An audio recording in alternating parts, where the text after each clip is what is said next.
এবছরের শীত বিগত বছরগুলোর তুলনায় যেন একটু বেশিই কঠিন।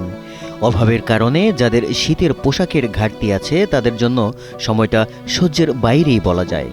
যেমন শুধুমাত্র রংপুরেই শীতজনিত কারণে এখনও পর্যন্ত মৃত্যু হয়েছে ১৬ জনের। দেশের ২৪ জেলায় জেঁকে বসেছে তীব্র শীত। শীতের সাথে পাল্লা দিয়ে উত্তরে বাড়ছে শীতজনিত রোগ।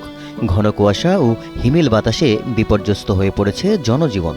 বিশেষ করে উত্তর ও উত্তর পশ্চিমে রাতের তাপমাত্রা উল্লেখযোগ্যভাবে কমে গেছে। কিছু এলাকার তাপমাত্রা নেমে এসেছে ৮ থেকে ১০ ডিগ্রি সেলসিয়াসের ঘরে। তীব্র শীতে সবচেয়ে বেশি ভোগান্তিতে পড়েছেন দিনমজুর, রিকশাচালক ও খেটে খাওয়া মানুষ। কাজে বের হতে না পেরে অনেকেই পড়েছেন আর্থিক সংকটে। ঠান্ডা লাগে, কাশি হয়, জ্বর হয়, কাশিতে তো পেটের জ্বালাই করি, পেট তো চলে না, কাজ না করলে পেট চলবে। কোনো যাত্রী নাই, সকালে তেমন 20 টাকা খাটছি, তারপরে আর কি হবে, গাড়ি বাড়ি দিয়ে চালাতে হয় না, বাজার ঘাট করা হয় না, গাড়ি অসহায়িত আসি। বাড়ছে শিশু ও বয়স্কদের মধ্যে শীতজনিত রোগের প্রকোপ। হাসপাতালে আসা রোগীর সংখ্যা বাড়ছে প্রতিদিন।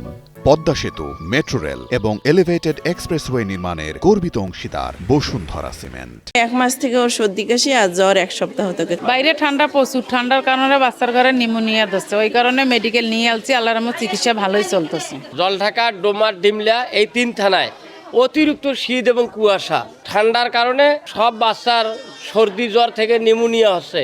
যেমন আমার বড় এই ছেলেটার 9 বছর বয়স, এনারও নিউমোনিয়া হয়েছে, ডবল নিউমোনিয়া। শীত মোকাবেলায় বিভিন্ন জেলায় প্রশাসনের পক্ষ থেকে কম্বল বিতরণ কার্যক্রম শুরু হলেও তা পর্যাপ্ত নয় বলেও অভিযোগ আছে। জারের দিনে মোটা কম্বল হইলে ভালো হয়, শীতে আইতে ঘুম ধরে না। কৃষক দাগে কাজ করতে পারতেছে না, রাস্তাঘাট এবং দেখা যায় না ফাঁকে থেকে, এমনকি বাজার ঘাটে সব সময় মানুষ থাকতে পারে না, এমনকি শীতের জন্য তাড়াতাড়ি বাজারঘাট থেকে বাড়িতে চলে আসছি।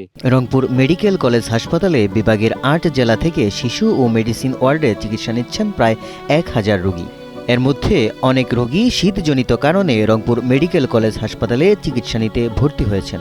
বিপুল সংখ্যক রোগীর চিকিৎসা সেবা দিতে হিমশিম খাচ্ছেন ডাক্তার ও নার্সরা। শীতে এখন পর্যন্ত শীতজনিত কারণে মোট 16 জনের মৃত্যু হয়েছে। এর মধ্যে 9 জন শিশু ও অন্যান্য বয়সের 7 জন। মেডিকেল কর্তৃপক্ষ বলছে রোগীর চাপ বেশি থাকা সত্ত্বেও তারা সব ধরনের চিকিৎসা সেবা দিয়ে যাচ্ছে। গত কয়েক সপ্তাহ যাবৎ শীত অনেক বৃদ্ধি পাওয়াতে রংপুর সহ উত্তরাঞ্চলেই রোগীদের সংখ্যা, শীতের সমস্যাজনিত রোগীদের সংখ্যা অনেক বেশি বেড়ে গিয়েছে। তার ফলে রংপুর মেডিকেল কলেজ হসপিটালের আউটডোর এবং ইনডোরে উভয় বিভাগেই রোগীদের ভর্তি এবং ট্রিটমেন্ট নেওয়ার সংখ্যা অনেক বেড়ে গেছে। মেডিসিন ওয়ার্ড এবং শিশু ওয়ার্ডে আমাদের মেডিসিন ওয়ার্ডে 500-র উপরে রোগী ভর্তি আছে এবং শিশু ওয়ার্ডে প্রায় 300 মতো ভর্তি আছে, যার মধ্যে প্রায় 100 জনের মতো শীতজনিত সমস্যা রোগী ভর্তি। আর কিছু রোগী মারাও গিয়েছে। আমাদের এই বছরে বা এই শীত মৌসুমে আমাদের শিশু প্রায় 9 জনের মতো মারা গিয়েছেন এবং বয়স্ক লোক 7 জনের মতো মারা গিয়েছেন। এবং এই জানুয়ারি মাসে আমাদের এই গত 8 দিনে এর মধ্যে মৃত্যুর সংখ্যা হলো 3 জন করে।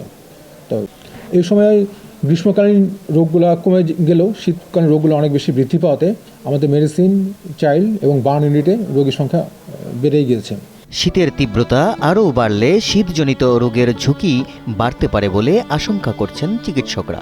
অসুস্থ হলে দ্রুত চিকিৎসকের শরণাপন্ন হওয়ার পরামর্শ দিয়েছেন তারা। রংপুর থেকে খুশবু হাসান রনির পাঠানো তথ্যচিত্রে খন্দকার সাইম, কালের কণ্ঠ।